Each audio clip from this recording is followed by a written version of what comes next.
Ciencia Fresca.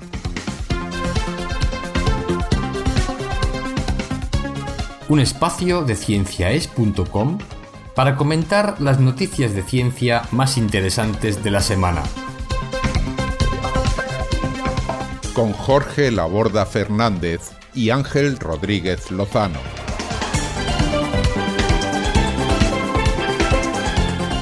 Ciencia Fresca se elabora gracias a las donaciones de las personas que nos escuchan. Si desea colaborar con nosotros, visite nuestra página web cienciaes.com. Muchas gracias.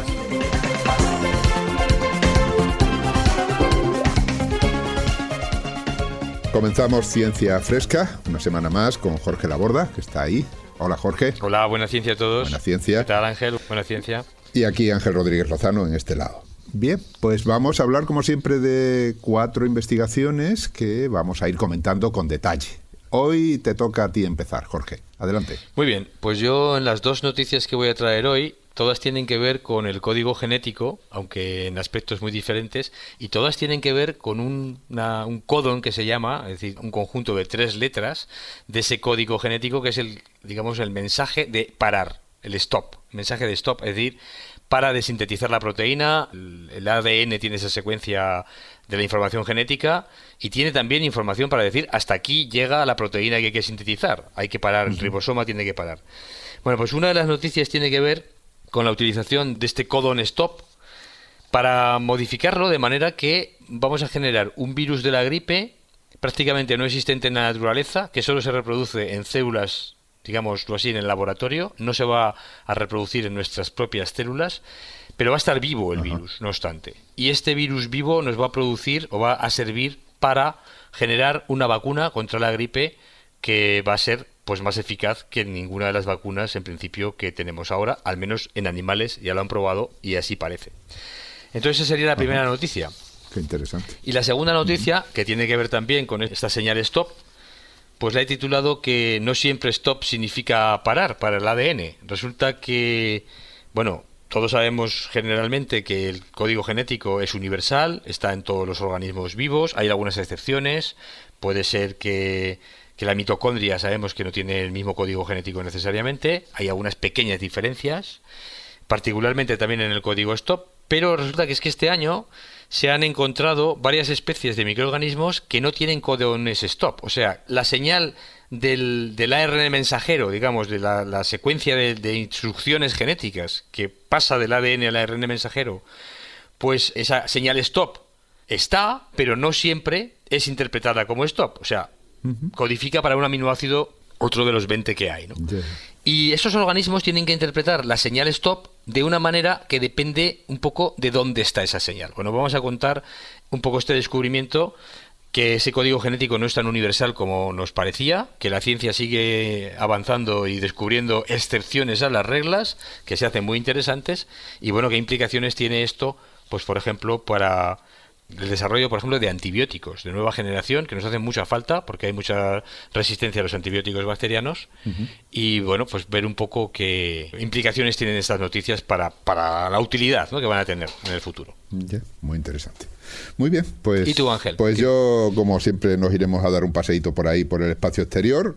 Si el último programa estuvimos en los alrededores de nuestra galaxia, hoy nos vamos a ir muchísimo más lejos. Muy bien. Nos vamos a ir nada menos que a una galaxia que se llama la galaxia de la telaraña, que está situada a 10.000 millones de años luz de nosotros, y que pues casi al poco de que naciera el universo, ¿no? Pues sobre un tercio llevaba de vida, ¿no? 13.700 millones que se calcula aproximadamente. Pues mira, realmente hace muchísimo tiempo. La Tierra y el Sol ni siquiera habían dicho aquí estaré. Sí, sí. Y bueno, pues realmente es un cúmulo enorme de galaxias que están metidas ahí dentro de una gran masa de gas que está formando estrellas, pero que la observación de esta galaxia nos permite no solo describir cómo se comportan esos cúmulos de galaxias ahí en esos momentos tan cercanos al nacimiento del universo y tan alejados de nuestro tiempo, sino que además permiten incluso predecir de alguna manera cuál va a ser su evolución en un futuro que lógicamente no es un futuro de hoy para mañana, sino de miles de millones de años. Claro. Así que bueno, pues esta sería la primera noticia, y la segunda va dedicada a cómo se propagan ciertas enfermedades provocadas por virus en las que intervienen animales hospedadores que lo que hacen es tener el virus y transmitirlo a otros animales, que pueden ser a humanos o pueden ser a otros mamíferos. Concretamente es una investigación que se ha hecho con murciélagos. Los murciélagos son pues mamíferos voladores, eso lo sabe todo el mundo, y existen muchísimas especies, y además son transmisores de una serie de enfermedades que van desde el ébola, por ejemplo, o la rabia, por mencionar simplemente dos de las más conocidas, ¿no? Bien, pues el estudio lo que hace es intentar, utilizando un método diseñado por investigadores, se publica en Science, que lo que hacen es diseñar un método para predecir el momento y la localización de las emergencias que se deban al contagio de enfermedades, pero utilizando pues el estudio de estos animales, de sus poblaciones y de su distribución geográfica también, y aparte de, por supuesto, la genética, ¿no? Es un tema interesante. Esta es la segunda noticia de la que voy a hablar, así que, bueno, si quieres, empiezas ya tú a desarrollar la primera. Muy bien. Bueno, pues la primera tiene que ver con esta generación de un nuevo virus de la gripe, bueno, solamente para ser utilizado como vacunas, ¿no? Y todo el mundo sabe, me imagino, cómo funciona la vacuna. Se trata de inocular pues un antígeno, una parte de la proteína o un organismo vivo, para que el sistema inmune luego nos proteja contra él, ¿no? El sistema inmune se va a activar y va a generar todas las células y todos los mecanismos que nos van a proteger contra el organismo si luego nos lo encontramos más tarde. Unas vacunas que a veces son muy importantes son las vacunas atenuadas. Es que vamos a ver, podemos decir que las vacunas se dividen en dos tipos. Unas las que no necesitan organismos vivos para que sean eficaces, y otro tipo es que sí que los necesitan. Realmente esa vacuna necesitaría que el organismo, bueno, pues se reprodujera de alguna manera, generara una especie de infección simulada leve que el sistema inmune va a ser capaz de vencer. Ajá. Pero que de otra manera no se podría activar ese sistema inmune. Sí, porque si no, claro, si no estás introduciendo el virus en la persona y lo estás infectando. Claro, efectivamente. ¿Y por qué esa diferencia? O sea, que realmente en ese caso los virus da lo mismo que sean virus, bacterias o lo que sea, ¿no? Con lo que se hace la vacuna, ¿por qué nos sirven trozos o simplemente...? Sí, bueno, eso tiene que ver con el modo de defensa que tiene el sistema inmune. El sistema inmune no nos defiende contra todo de la misma manera. Uh-huh. Por ejemplo, contra unas bacterias, pues si las bacterias producen una toxina, con producir anticuerpos contra la toxina, es decir, proteínas solubles, pues es suficiente. Yeah. Podría ser eficaz. Pero en el caso de virus no es suficiente. Necesitamos activar células que maten a las células infectadas. Es decir, necesitamos otro tipo de sistemas, de mecanismos del sistema inmune que no se ponen en marcha más que cuando realmente detecta una infección que está funcionando, ¿no? Uh-huh, yeah. Entonces, claro, las vacunas, ya digo, no todas son igual de eficaces, no todas nos protegen de cualquier microorganismo. Por ejemplo, para los virus, pues se han utilizado tradicionalmente vacunas atenuadas. ¿Cómo se hacen estas vacunas? Pues realmente es un tema muy interesante. Tiene que ver con la bajada de la virulencia del organismo. Bajada de la virulencia quiere decir pues que no va a ser tan infeccioso en el caso del ser humano. ¿Cómo lo hacen? En el caso de la vacuna de la gripe y de otras vacunas, se infectan, por ejemplo, a pollos o a huevos de embriones de pollo y se les deja que estén infectados por varias generaciones de virus. Es decir, el virus se reproduce allí y lo que estamos consiguiendo es que se adapte a ese nuevo organismo, al pollo, por ejemplo, ¿no? Sí. Al adaptarse a ese organismo ya no nos infecta tan fuertemente a nosotros. Es decir, lo hemos atenuado para nuestra infectividad. Sigue siendo infeccioso, pero... Ha perdido virulencia, ¿no? Exacto, ha perdido virulencia. Exacto. Eso es lo que así se llama, de hecho, ha perdido virulencia. Bueno, el problema que tiene estas vacunas es que hay un riesgo de que nos vacunen con el virus atenuado y este virus mute y recobre la virulencia. Ajá, y entonces nos produzca una enfermedad que puede ser la enfermedad contra la que no queremos vacunar. Es decir, precisamente contra la que nos vacunamos, sí. entonces esto pues puede ser algún problema a un porcentaje pequeño de personas donde estas mutaciones puedan invertir la atenuación, pues puede ser un problema para toda la vida, ¿no? Según qué enfermedad, pues en fin, si se vacuna contra la polio, pues imagínate, ¿no? Tienes, en fin, la poliomielitis, pues imagínate el problema. Con lo cual, se sigue investigando para intentar generar vacunas con organismos vivos. Lo ideal sería que fueran tan atenuados que sea imposible que nos puedan causar enfermedad.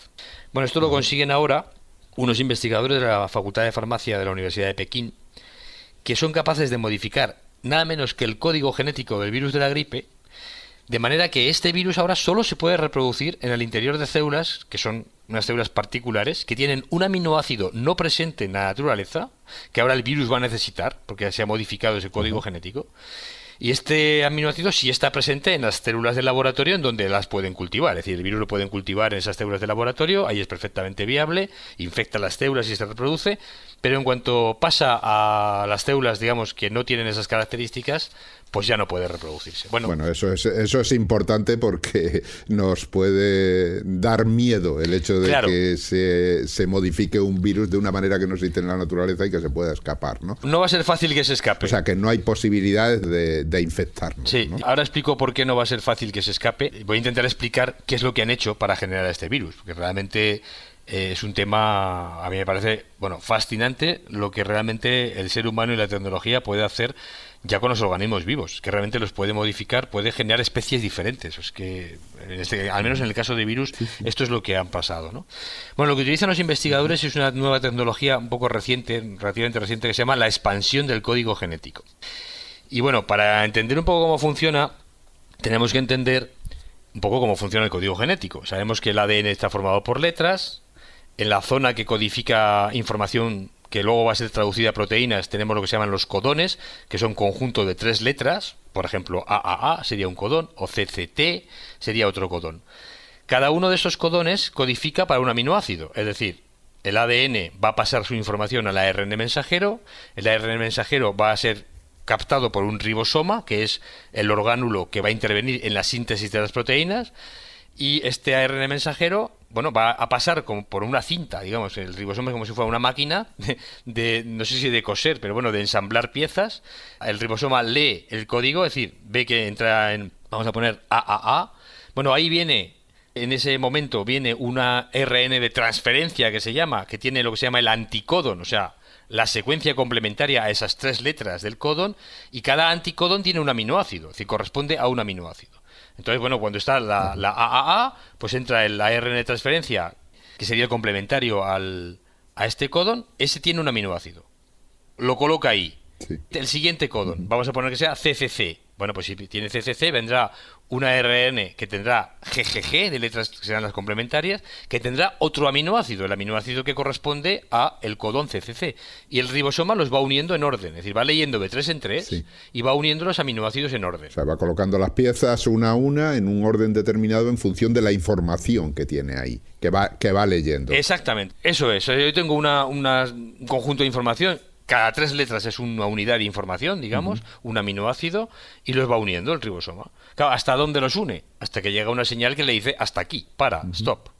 Entonces hay 3 codones stop, que se suponía que eran universales en el código genético, que luego veremos que no lo son, no lo es tanto. O sea que, según yo entiendo de lo que estás diciendo, vas colocando aminoácido a aminoácido, vas construyendo realmente una gran molécula que es una proteína que tiene su principio y su final. Exacto. ¿No? Sí. Y claro, y que la señal de final es una señal concreta. Exacto. Hay 3 codones, stop, lo digo aquí, las letras UAG sería uno, UAA sería otro, y UGA. Cualquiera vale para parar. Ajá. Entonces, como cualquiera vale para parar, eso quiere decir que yo puedo coger un codón stop, ¿vale? El que sea. Por ejemplo, voy a coger el UAG. Y donde esté el UAG en el genoma, en este caso el virus de la gripe, lo voy a cambiar por cualquiera de los otros 2 codones stop. Por ejemplo, UAA o UGA. Es decir... Pero la función es la misma. Claro, la función es la misma. Con lo cual, allá donde esté el UAG, yo lo quito y lo sustituyo por otro. No va a pasar nada porque las proteínas se van a sintetizar igual, porque van a parar donde tienen que parar. Al fin y al cabo, la señal, digamos, son señales sinónimas, ¿no? Ya, o sea, es como si tuvieras una frase que dice, o paro diciendo ya, para o stop, por ejemplo, ¿no? Exactamente. Son 3 palabras que vienen a utilizarse lo mismo, ¿no? Muy bien, muy buena analogía. Y en cambio, el ya por el para. Sí, efectivamente, muy buena analogía. Entonces ahora lo que hago yo es decir, bueno, el ya lo voy a quitar y le voy a dar otro significado. Es decir, voy a decir stop y para, van a tener ese significado, pero la palabra ya la quito y le voy a cambiar el significado. Esto nos puede chocar, ¿no? ¿Cómo le voy a quitar le puedo cambiar el significado a la palabra? Pero eso es exactamente lo que hacen los investigadores. Lo que hacen es coger ese codón y lo sustituyen en todo el genoma y le asignan otro aminoácido. Vamos a ver, otro aminoácido, ¿qué quiere decir? Que fabrican una ARN de transferencia que se va a pegar ahora al UAG, cuando antes no se pegaba ninguno porque era un codón stop y simplemente el ribosoma paraba. Claro, porque se paraba ahí, claro. Entonces, le van a añadir una ARN de transferencia. Un aminoácido nuevo, sintético, es decir, no existe en la naturaleza, que va a estar unido a ese ARN de transferencia.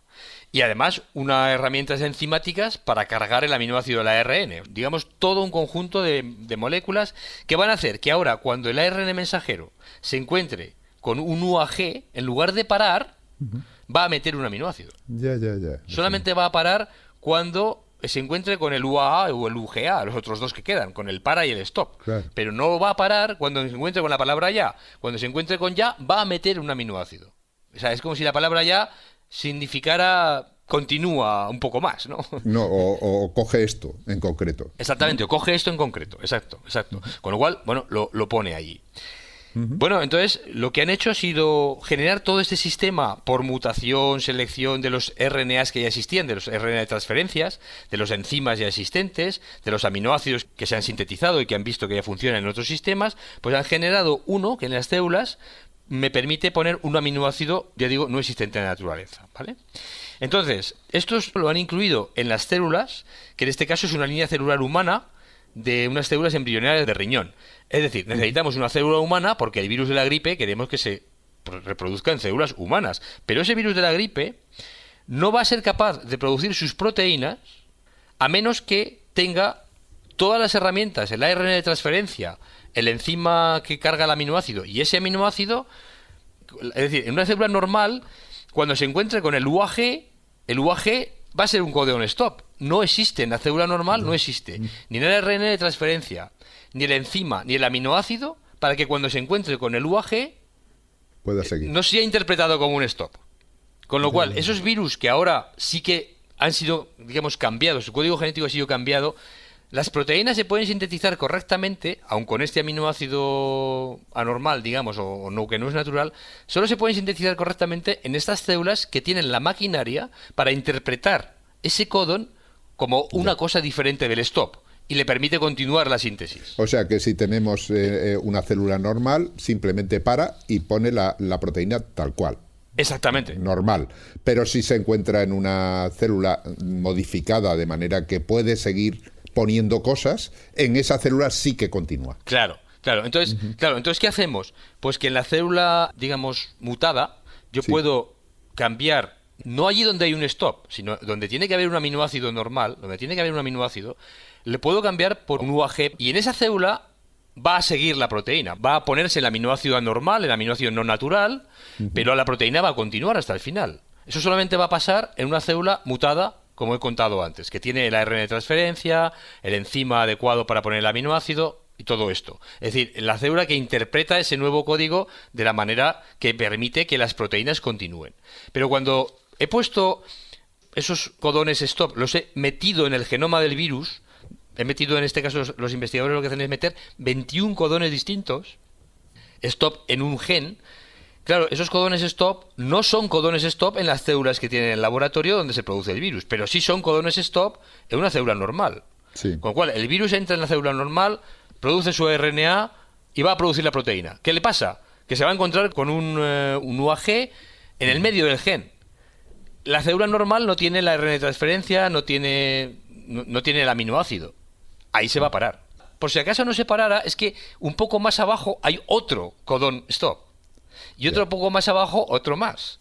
Es decir, hay 21 veces en donde se tendrá que parar la síntesis de proteínas excepto en el caso de que se encuentre toda la maquinaria correcta para introducir el aminoácido en ese codón, lo cual solo existe en las otras células. Claro, o sea que va generando, digamos, la proteína, aminoácido, aminoácido, llega un momento que se encuentra la señal de stop, que no le correspondería porque la han puesto ahí adrede, ¿no? Claro, claro. Y por lo tanto, en una célula normal se para, con lo que la proteína generada está incompleta y no funciona. Exactamente, no es funcional y no puede formar el virus. No funciona y por lo tanto el virus no puede infectar. Efectivamente, no, el virus no se puede ni crear. Es decir, la idea es que esas proteínas necesitan ser formadas para producir nuevas partículas víricas. Nuevos virus, claro. Y entonces claro, ya si no se pueden producir las proteínas, no se pueden producir nuevos virus. Claro, con lo que no hay peligro. Y por si acaso eso falla, le han puesto otras cuantas paradas más en el camino, no vaya a ser que se cuele alguno, ¿no? Exactamente. Con lo cual, bueno, la probabilidad de que esto pueda salirse, digamos, de ahí y volverse a desatenuar, ¿no? Sería un virus atenuado, a volver a tener toda su virulencia, pues la probabilidad es muy, muy pequeña, ¿no? Bueno, o sea que con esto podemos estar tranquilos de que no se va a escapar el virus y caso de que se escape no puede hacer absolutamente nada, ¿no? De entrada no lo han probado en seres humanos todavía, o sea, habrá que esperar, ¿no? Pero sí lo han probado en 3 animales, lo han probado en ratones, lo han probado en las comadrejas y lo han probado también me parece que en conejos. Y han visto que lo que hacen esta vacuna, es decir, estos virus que los han generado nuestras células, infectan una vez, claro. Los virus pueden infectar una vez, pero una vez que han infectado una vez, esa es la única célula que han infectado. Ya no van a infectar más porque no puede generar más virus, ¿no?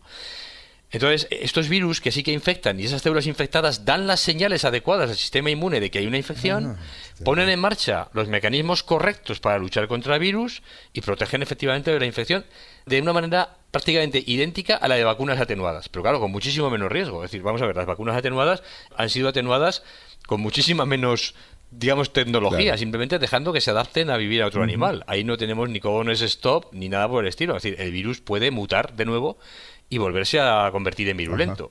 Esto es muy difícil que suceda en este nuevo caso de este virus y no obstante la eficacia para inducir esta protección pues es prácticamente la misma que la de una vacuna atenuada. Interesante. Así que bueno, pues es un avance que me parece importante a la hora de tener muchas mejores vacunas contra el virus. Mejores y más seguras. Lo han hecho con el virus de la gripe.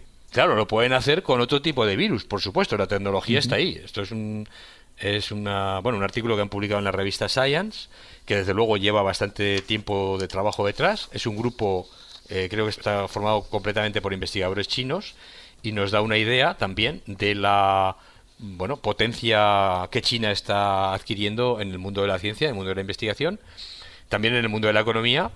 Y yo me pregunto si no será primero porque está entrando en el mundo de la ciencia con muchísima fuerza, por lo que su economía está siendo tan boyante. Volvemos a lo mismo de siempre, relación entre investigación y economía.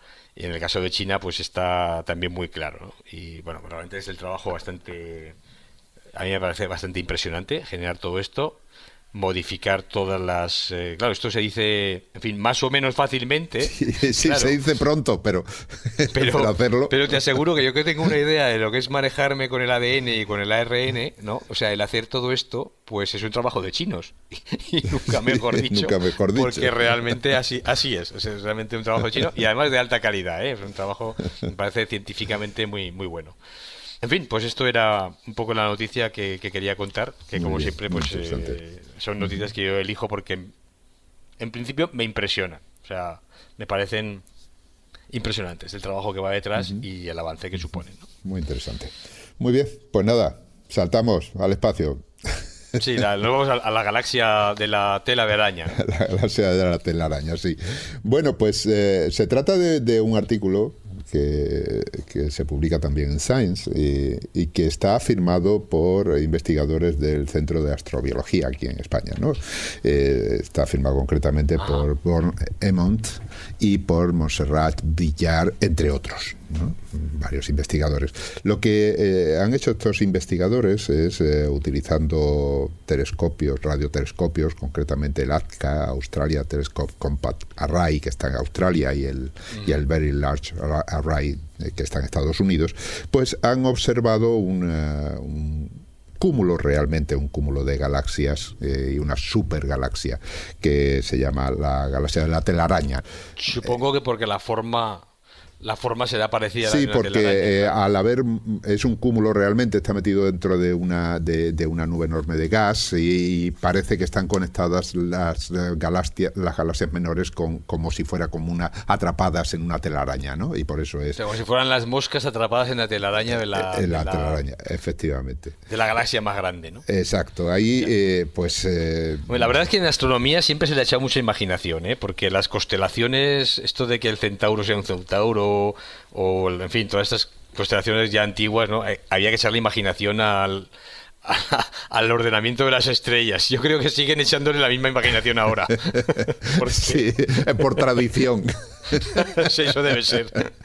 Por tradición.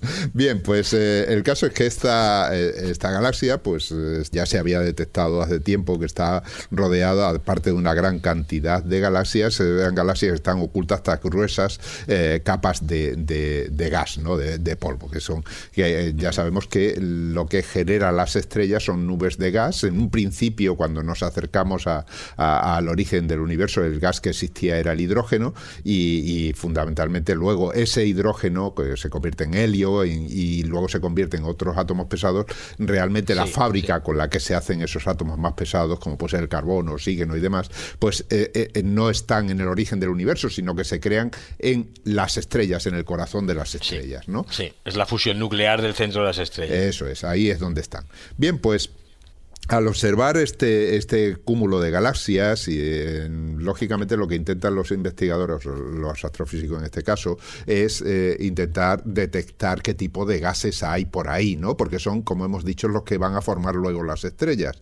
El gas más abundante hemos dicho que es el hidrógeno, pero el hidrógeno, cuando se intenta ver, pues con radiotelescopios, que lo que tratan es recoger de alguna manera, no digo ya la luz visible, pero puede ser luz de frecuencias que no vemos nosotros, pero al fin y al cabo es radiación electromagnética de un determinado calibre que procede de aquella zona del espacio, pero que, pues, por ejemplo, si la luz está generada en una estrella, pues esa luz luego atraviesa una nube de polvo, esa nube de polvo absorbe ciertos colores, ciertas frecuencias de esa luz y deja ahí su firma en la luz. De tal manera que cuando nos llega a nosotros vemos qué frecuencias faltan o qué colores faltan y dependiendo del átomo que se haya encontrado en el camino o de la clase de átomos que haya encontrado en el camino, hay unas frecuencias que faltan u otras, de tal manera que la firma nos permite determinar que esa luz ha atravesado una nube en la que existía, por ejemplo, carbono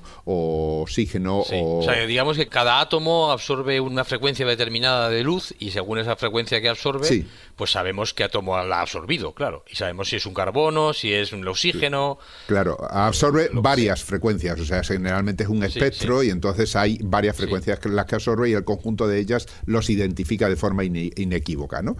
Bien, pues por eso se puede saber que existe en esa curva. Hemos dicho que es una galaxia que está tremendamente lejos, estamos hablando de 10.000 millones de años luz. Bueno, esto es una barbaridad. Y por tanto, que es joven. Esto es una barbaridad, porque si hablábamos en el último programa de nuestra galaxia, de la Vía Láctea, a lo sumo la galaxia de Andrómeda, que creo que está a 2 millones y pico de años, pues 2.300.000. Pues nos vamos a 10.000 no a 10.000 millones, pues lógicamente estamos no solo viendo muy lejos, sino que estamos viendo muy atrás en el tiempo. Atrás, estamos haciendo un viaje en el tiempo.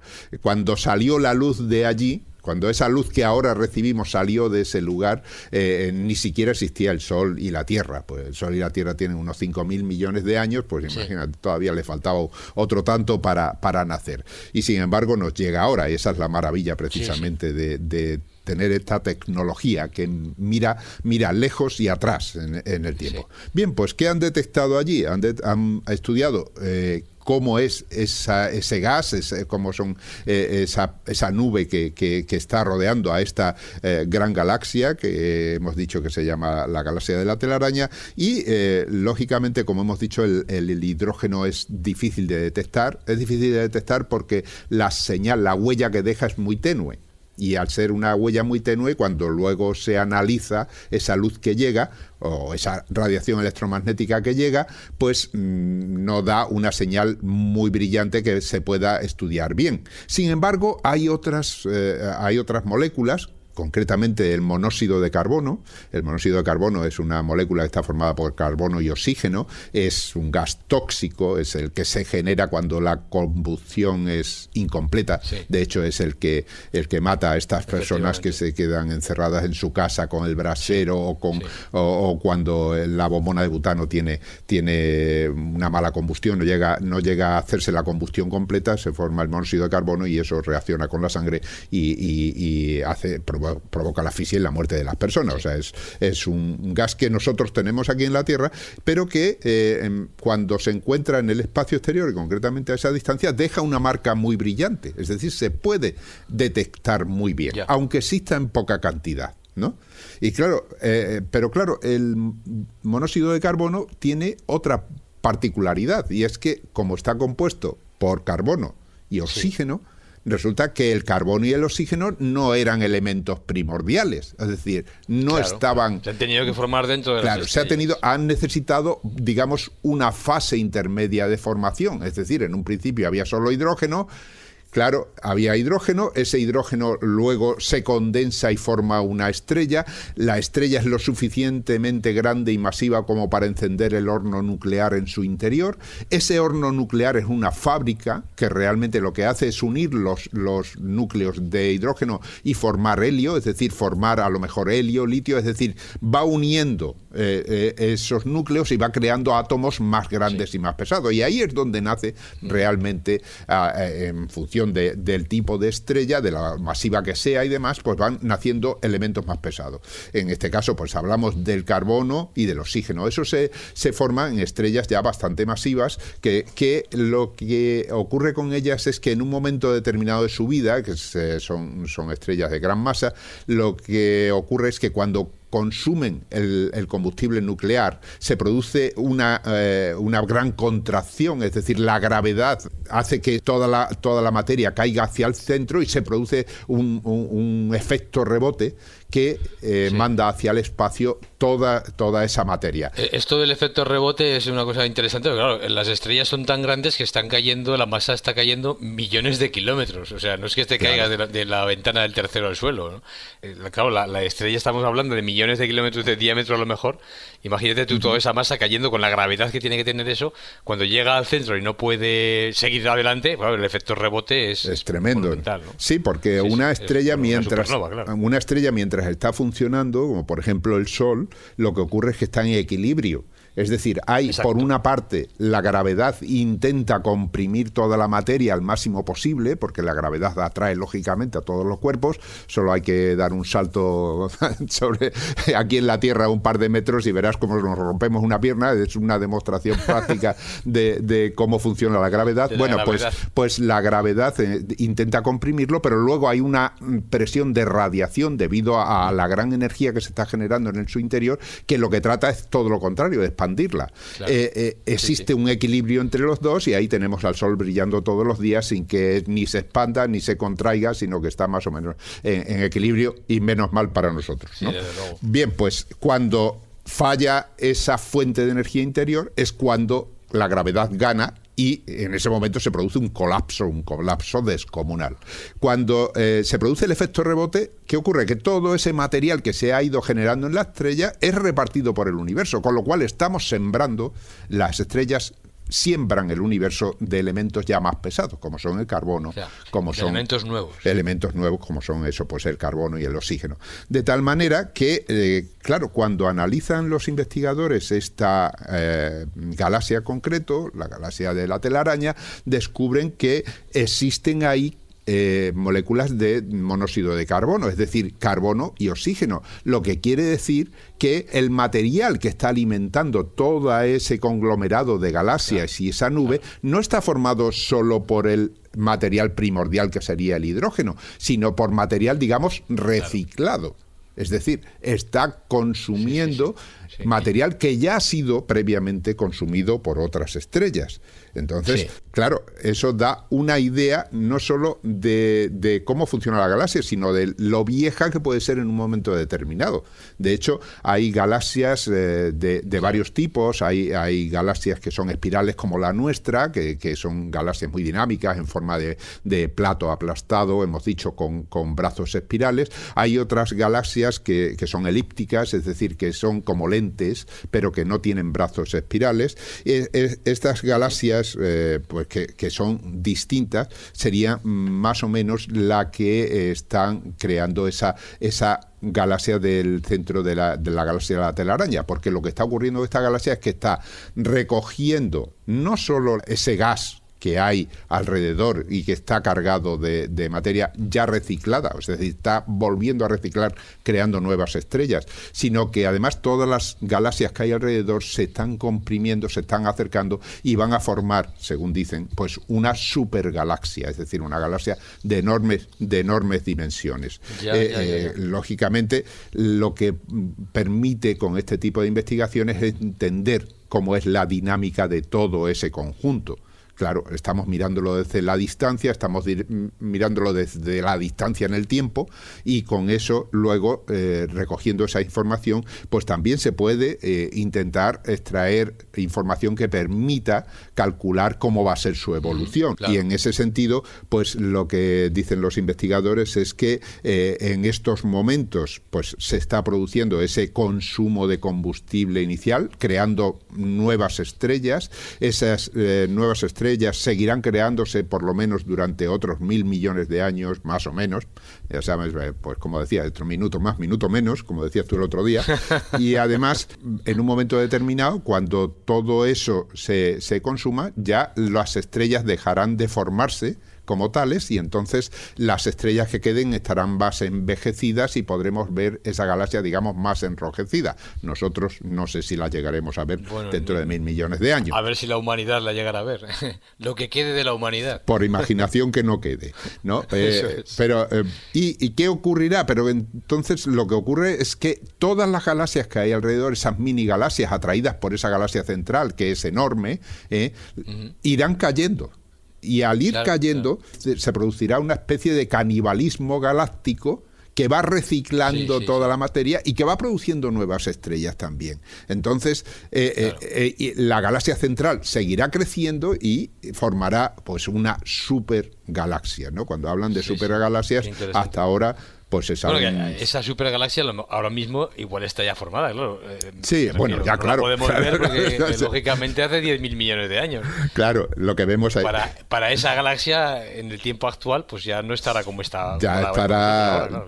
Claro, ya será muy distinta. Claro, es muy distinta como la vemos ahora, sí. Sí, es no curioso. podemos saberlo, eso es una cosa que no se puede saber. Sí, esto de mirar hacia atrás en el tiempo, la verdad es que es curiosísimo, ¿no? Da mucho para da para pensar mucho, ¿no? Desde luego, desde luego. Bueno, galaxias, supergalaxias se han descubierto en otras ocasiones, lógicamente se han descubierto supergalaxias del tipo de la Vía Láctea, de las espirales, ¿no? Que tienen hasta 8 y 14 veces el brillo de la Vía Láctea y que poseen 10 veces más masa que nuestra galaxia. Y recordad del programa pasado que decía que nuestra galaxia tiene entre 200.000 y 400.000 millones de estrellas. Eso sin contar el halo galáctico, sin contar las masas de gas y sin contar la materia oscura, todas esas cosas. El caso es que este tipo de investigaciones lo que nos permiten es tener una idea de cómo es el universo, ¿no? Lo mismo que decíamos en ese programa, que teníamos una idea más clara de lo que ocurre en nuestro entorno inmediato, al lado de la Vía Láctea, pues aquí tenemos una idea también de lo que ocurre en zonas muy alejadas y muy atrasadas en el tiempo, muy atrás en el tiempo, y por lo tanto nos habla de la evolución propia del universo. Muy bien. Pues la verdad es que es muy interesante la historia. Todo, y el tema del universo es algo fascinante. La verdad es que lleguemos a saber pues toda la evolución de una galaxia de hace 10.000 millones de años y podamos verla, ¿no? Podemos analizar y saber que existe una molécula como el monóxido de carbono que está ahí a 10.000 millones de años luz, nada menos, y sepamos que esa molécula está ahí. Esa es la maravilla. Pues esto también me hace pensar mucho, ¿no? A mí, por lo menos, y creo que es efectivamente motivo de reflexión de, bueno, lo que como humanidad y como la empresa de la ciencia ha sido capaz de es conseguir, impresionante, ¿no? Lo que tú decías antes, de colocar ahí pues unos átomos determinados en un trozo de ADN o de ARN y por el otro extremo, es decir, mirando a lo grande, llegar hasta los principios casi del universo y observar, pues eso, cúmulos de galaxias y galaxias que evolucionan. Esta es la maravilla de la ciencia, que realmente... Bueno, pues pasemos a la segunda noticia tuya. Pues yo esta vez, como ya he mencionado al principio para presentarlas, pues me he centrado en los codon stop del ARN mensajero o del ADN. Y mencionaba eso, que prácticamente los libros de texto pues nos dicen que el código genético es inmutable, que todos los organismos lo tenemos igual.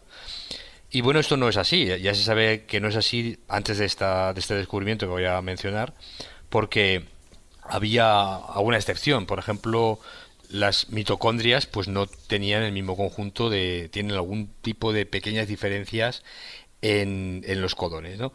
Bueno, hemos mencionado antes lo que era un codón, que eran esas 3 letras que llevaban un significado. Normalmente ese significado es un aminoácido que se pone en una proteína, en un sitio concreto de la proteína, pero que había codones que tenían el significado de detenerse, es decir, de que el ribosoma dejara de producir ya la proteína, de incorporar más aminoácidos. Y bueno, lo que pasa aquí es que este año se ha descubierto que hay 3 especies de microorganismos que los codones stop, que los pueden utilizar como stop, pero también como otra cosa, ¿no? Entonces, esto se une a las excepciones que ya mencionábamos antes, que era la mitocondria, que parece que también tiene, curiosamente, 2 codones stop diferentes de los del resto de organismos. Recordemos que la mitocondria parece que proviene de un microorganismo ancestral que entró en simbiosis con otro y que se convirtió en la fábrica energética, digamos, de ese otro microorganismo. A cambio, la mitocondria recibió pues protección, alimentación, etcétera, está dentro de otro y está muy protegida.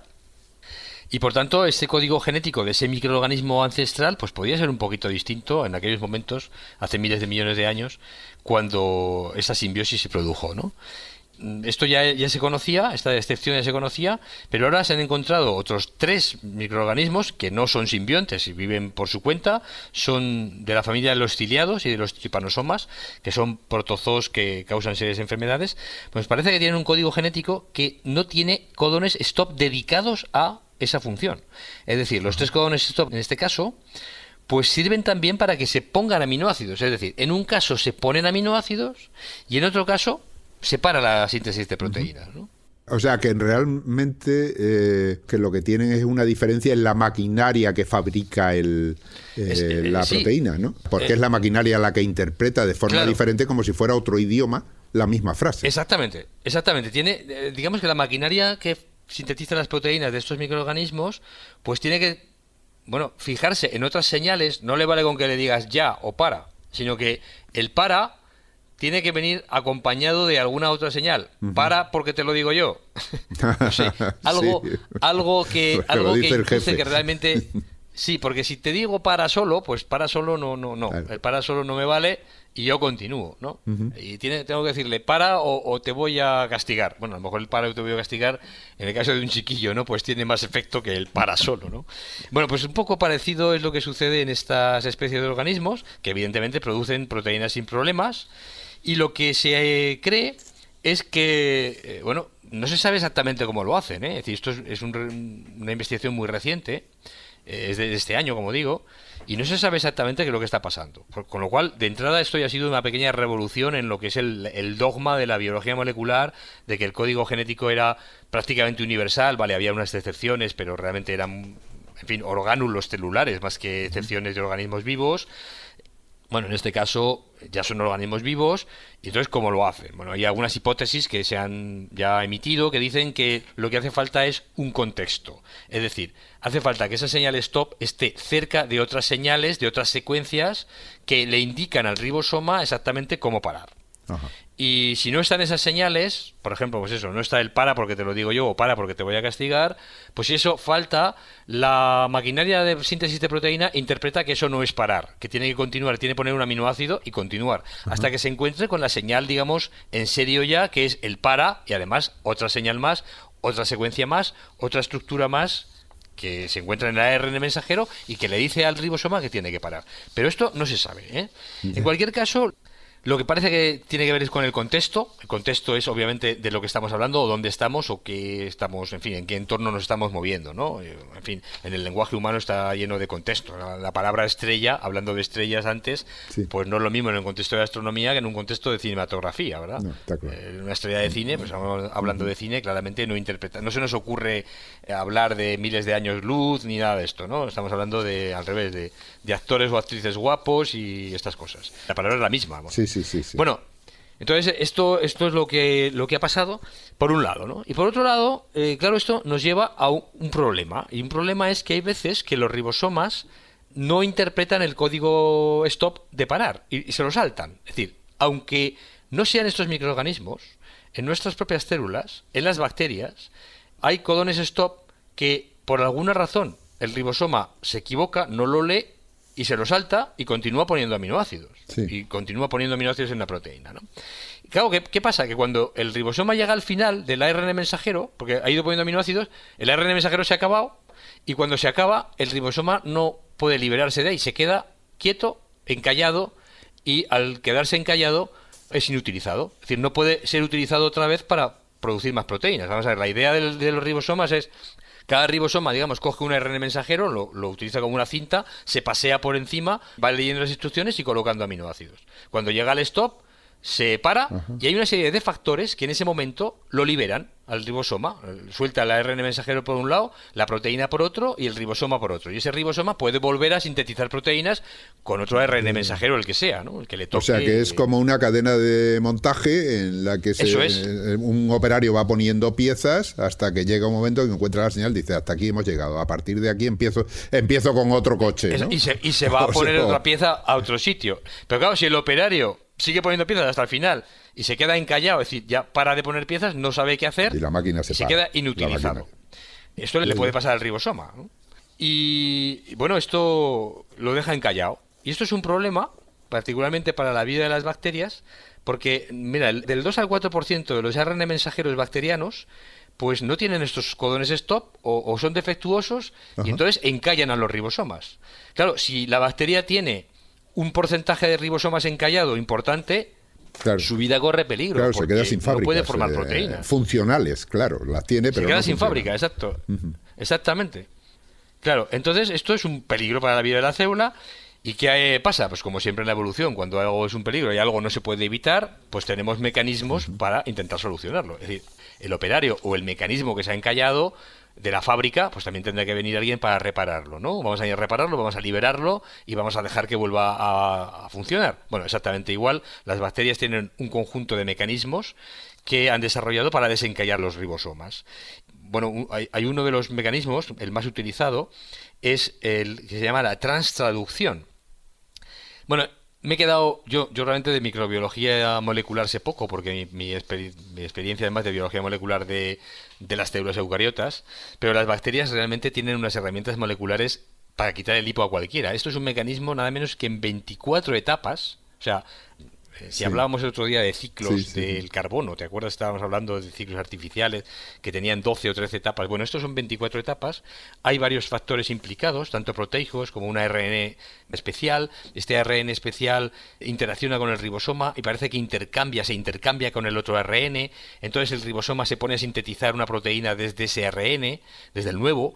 Esa proteína es una proteína aberrante, pero tiene un codón stop. Entonces esto le permite que ese codón stop reclute factores que van a liberar el ARN, en fin, bueno, un complejo mecanismo espectacular para liberar al ribosoma, o sea, para que el ribosoma pueda volver a trabajar, ¿no? Digamos, ¿no? Bueno, claramente este mecanismo nos permite pensar que podemos intervenir sobre él. Si lo fastidiamos, si impedimos que las bacterias liberen a los ribosomas, pues vamos a tener un antibiótico. Es decir, imagínate un fármaco que me bloquee todo este sistema y que me impida que las bacterias liberen a los ribosomas para seguir produciendo proteínas. Pues obviamente la vida de estas bacterias va a estar bastante complicada. No se van a poder reproducir a la misma velocidad, por ejemplo, porque no van a poder producir proteínas a la misma velocidad. Y incluso en algún caso podrían hasta morir. Lo que pasa es que las bacterias, que desde luego de tontas tienen, molecularmente tontas no son, yo creo que son de lo más inteligente que existe desde el punto de vista molecular. La prueba es que están ahí. Sí, están ahí desde hace 2.000 millones de años o 3.000 millones de años. Bueno, pues tienen mecanismos de rescate de este mecanismo de rescate. Es decir, si este mecanismo de la transtraducción no funciona, tiene una serie de factores que intervienen para liberar al ribosoma, es decir, digamos, de factores secundarios de rescate. Uno de ellos, en particular, tienen dos factores que se llaman ARFA y ARFB. Y estos dos factores desencañan al ribosoma casi por ellos solos, aunque no son el mecanismo principal, por alguna razón que yo luego desconozco.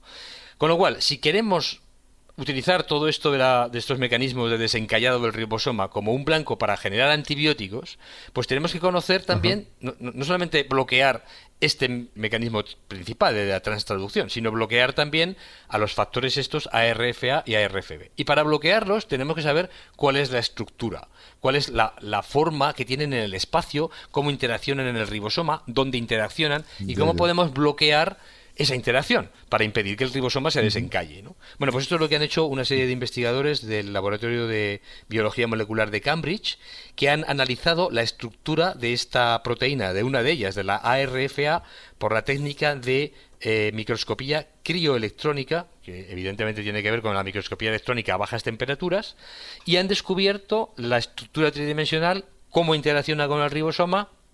Y este conocimiento, que bueno, creo que también ha sido publicado en la revista Science, pues nos permitirán, o posiblemente pueden permitir, el desarrollo de moléculas que pueden bloquear este mecanismo de desencallado de los ribosomas y servirnos pues como nuevos antibióticos, ¿no? O sea, ahí está la utilidad. Primero, el descubrimiento básico de que los codones stop, pues resulta que hay organismos que no los tienen o no los tienen claros, que dependen de otras señales. O los interpretan de otra manera. Exactamente. Sí. Que además esto sucede también, que a veces se encallan los ribosomas porque no interpretan el código, el codon stop, lo interpretan bien. Eso nos sucede también a nosotros, no solo a las bacterias.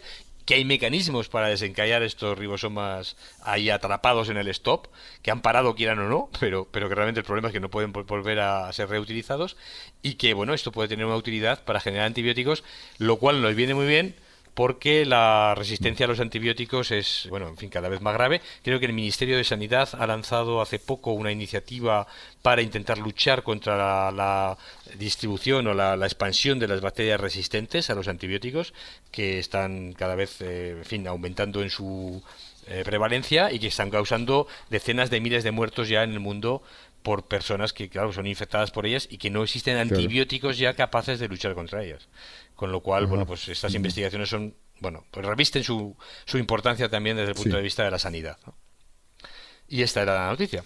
Muy bien, muy interesante. Pues nada, cambiamos ya a la última de las noticias de hoy, en la que vamos a hablar también de virus, pero en este caso conectado con animales, digamos, más grandes, concretamente con murciélagos, y con un estudio que realmente lo que hace es intentar responder a una pregunta, ¿no?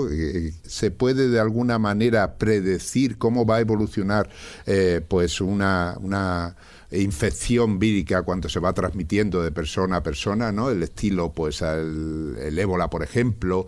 Se puede trazar, se puede hacer un seguimiento para que de alguna manera podamos también tomar medidas y saber qué es lo que puede ocurrir en un futuro, si ese brote de virus en un momento determinado se expande, a qué regiones puede ir y demás. Cuando intervienen, sobre todo cuando intervienen pues animales portadores de ese virus por el camino. En este caso, pues se toma el ejemplo de los murciélagos.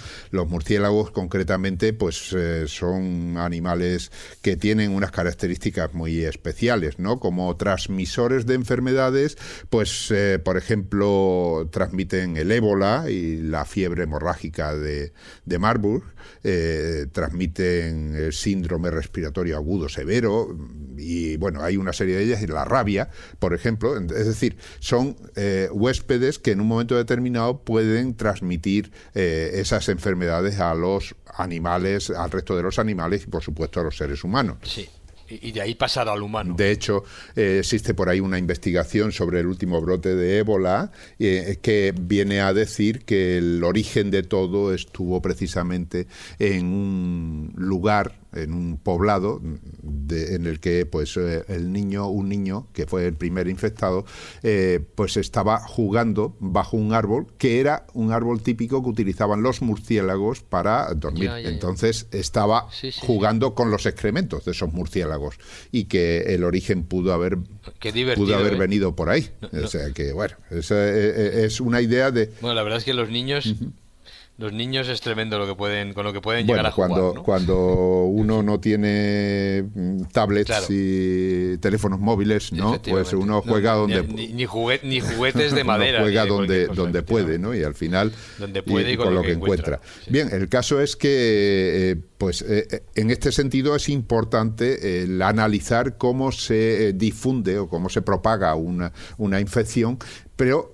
Lo que proponen en este artículo es que hay que utilizar todas las herramientas posibles, y esas herramientas posibles lo que indican, lo que incitan a utilizar estos investigadores es el estudio de estos animales que transmiten los virus, no solo el comportamiento individual, es decir, cómo afecta el virus al animal, sino el comportamiento social de este animal. No es lo mismo un animal, en este caso estamos hablando, por ejemplo, el ejemplo que pone son los murciélagos, y el estudio que hacen es cómo se transmite una enfermedad concreta que es la rabia en la zona de los Andes, ¿no? La rabia se transmite por los murciélagos, generalmente son murciélagos que son del tipo vampiro, es decir, que se alimentan de la sangre de estos animales por la noche. Lógicamente, para alimentarse quiere decir que tienen que hacer una pequeña incisión, y es precisamente a través de la saliva como pasa a la sangre este virus, y es un virus que puede afectar pues, a los animales de granja, ¿no? También a los humanos, pero lógicamente están más protegidos con los murciélagos. Así que lo que hacen es decir, bueno, vamos a estudiar cómo se transmite esto, pero lo vamos a hacer de la siguiente manera. Primero, estudiamos los murciélagos en sí. Murciélagos hay muchos, de hecho se conocen 1.300 especies distintas, están repartidos por todo el mundo. Porque tienen una serie de características que los hacen difíciles de seguir, ¿no? Porque son pequeños, tienen hábitos nocturnos, están repartidos, como digo, por toda la Tierra, y de hecho ocupan todos los continentes, excepto la Antártida. Además tienen una dieta muy variada, porque se alimentan lo mismo de insectos, unas de insectos, de fruta, de pescado, otros son vampiros como los que se alimentan de sangre. Puede ser que la transmisión se haga a través de la saliva o simplemente porque han mordido una fruta que luego muerdes tú, ¿no? Hay una serie de posibilidades. Entonces, claro, eso hace que estos animales sean difíciles de investigar, ¿no? Sobre todo por sus hábitos nocturnos. Así que lo que hacen es desarrollar una serie de pasos, ¿no? Lo primero que desarrollan son lo que llaman relaciones filogenéticas, es decir, analizan la evolución. La relación genética entre las especies de murciélagos, ¿no? Entre las especies de murciélagos. Cómo han evolucionado una de otra, ¿no? Y también entre los virus, cómo evoluciona el virus a lo largo de un proceso infeccioso. Es decir, como en el momento que las personas se van infectando, pues como tú has dicho antes, los virus van mutando. Es decir, esa sería otra parcela a estudiar. Otra parcela a estudiar es el comportamiento propio de los murciélagos, es decir, si esos murciélagos son individuos aislados que vuelan solitarios y que pueden en un momento determinado pues posarse sobre una vaca y extraerle un poco de sangre, o si son individuos, si son sociales, es decir, hay colonias que agrupan hasta millones de murciélagos en determinados lugares de la Tierra, y en ese sentido, claro, el hecho de que sea un animal muy social en el que duermen, digamos, todos juntos o vuelan todos juntos, significa que la transmisión del virus entre ellos también es más probable. Analizar entonces ese comportamiento social implica también un conocimiento sobre cómo se transmite el virus. Es decir, ahí tenemos otro de los factores que hay que tener en cuenta. Y luego hay que tener en cuenta la distribución geográfica, lógicamente.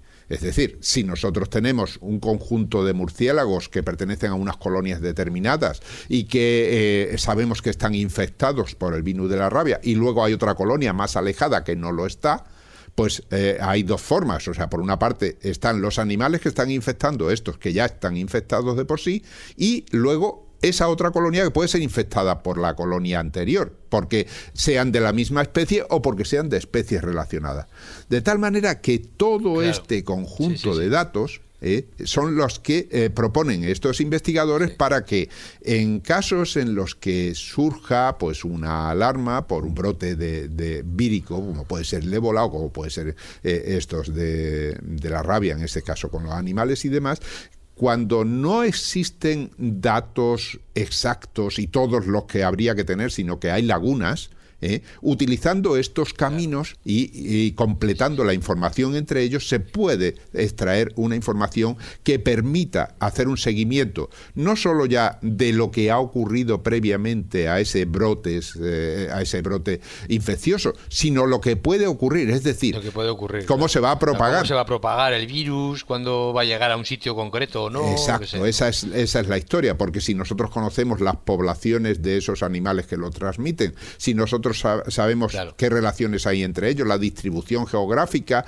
podemos inducir qué es lo que va a ocurrir con ese virus que se ha detectado en un lugar y que se está expandiendo en la zona, ¿no? Y sobre todo puede ayudarnos a diseñar estrategias que nos permitan luchar o prevenir de cara a luchar contra esas infecciones. Sí, por ejemplo, poner en marcha, pues bueno, medidas sanitarias más en una zona concreta que en otra, porque predecimos que la epidemia va a ir por ahí, o sea, que va más probablemente a desarrollarse por una determinada población que por otra, ¿no? Con lo cual podemos dedicar recursos mejor ahí que no a otros sitios. Claro. Y en previsión, ¿no? Para prever o para intentar prevenir esto. Así que, pues esto es lo que proponen. Proponen entonces los 3 pasos. Uno sería la dinámica de los hospedadores, es decir, de aquellos animales que transmiten el virus, el comportamiento individual, la dinámica de las colonias de estos murciélagos, o en caso de que sean otros animales, pues es lo mismo. Es decir, tienen que saber pues que el tamaño de la colonia, los movimientos que hacen los murciélagos, la mortandad, la tasa de nacimientos, cómo se transmiten los virus de unos a otros. Esa sería la dinámica dentro de una colonia. Y luego las multipoblaciones, es decir, cuando ya se toman en cuenta muchas colonias, el movimiento regional, es decir, si lo transmiten fundamentalmente los machos, que es el caso del virus que había mencionado de la rabia, fundamentalmente lo transmiten los machos, pues cómo se dispersan esos machos y cómo es la genética propia de esos machos cuando se capturan y se pueden analizar, ¿no? La estructura espacial, es decir, cómo están distribuidas esas colonias y cómo se interaccionan entre las distintas especies, de manera que si es posible o no la transmisión del virus de una especie a otra distinta. En fin, todo esto, como digo, para tener una idea y para ayudarnos a luchar contra posibles epidemias que puedan existir ahora o que puedan venir en el futuro. Sí, bueno, y que además son importantes porque los murciélagos, como tú has mencionado, pues intervienen en bastantes enfermedades que pueden ser transmitidas o que pueden iniciarse, ¿no? Una epidemia puede iniciarse en ellas. Y por tanto todo ese tipo de investigaciones tiene bastante implicaciones para prevenir ese tipo de enfermedades y de epidemias. Claro. Y lo cual, bueno, a lo mejor en Europa pues no es un problema ahora mismo. Además no sé si hay muchos murciélagos aquí, pero desde luego en América es un problema más serio porque hay efectivamente más rabia producida por los murciélagos precisamente y otro tipo de enfermedades allí. De hecho es un problema el asunto de la rabia porque se está extendiendo, porque lógicamente, claro, si los murciélagos atacan a las reses y las reses lógicamente están en el campo, son muy difíciles de controlar. Las personas lógicamente viven en casas y están más protegidas, pero eso es muy difícil y claro, la rabia es una enfermedad terrible que acaba con la muerte, ¿no? Entonces, bueno, pues esta es la historia. Así que con esto muy bien, terminamos el programa de hoy. Estupendo, pues un programa más. Esperamos que les haya gustado a los oyentes, que si es así tengan la amabilidad de, ya que hablamos de vez en cuando de estrellas, darnos alguna estrellita o algún comentario luminoso. Bueno, la verdad es que tenemos que estar plataforma. agradecidos porque está teniendo mucho éxito el programa, lo que quiere decir que gusta. Pero bueno, siempre es bueno y siempre nos interesa mejorar. Así que las opiniones, siempre que sean constructivas, siempre es bueno, además, siempre es bueno recibirlas, aunque nosotros no tengamos tiempo muchas veces de responder, y en ese sentido pido perdón, porque hay veces que escriben y la verdad es que no hay tiempo material de andar respondiendo, pero sí nos gusta saber lo que opinan. Muy bien, pues nada, un programa más, como decimos, y nos despedimos ya. Pues buena ciencia a todos y hasta dentro de un par de semanas. Pues buena ciencia a todos y hasta entonces. Muchas gracias, Jorge, y un abrazo. Gracias a ti, Ángel. Adiós. Han escuchado ustedes Ciencia Fresca, un programa de cienciaes.com elaborado por Jorge Laborda Fernández y Ángel Rodríguez Lozano. En nuestra página web cienciaes.com les ofrecemos información adicional y la más amplia colección de programas de divulgación científica en español. Si le agrada nuestro trabajo, visite nuestra web y colabore a su mantenimiento con una donación. Cienciaes.com. Ciencia para escuchar.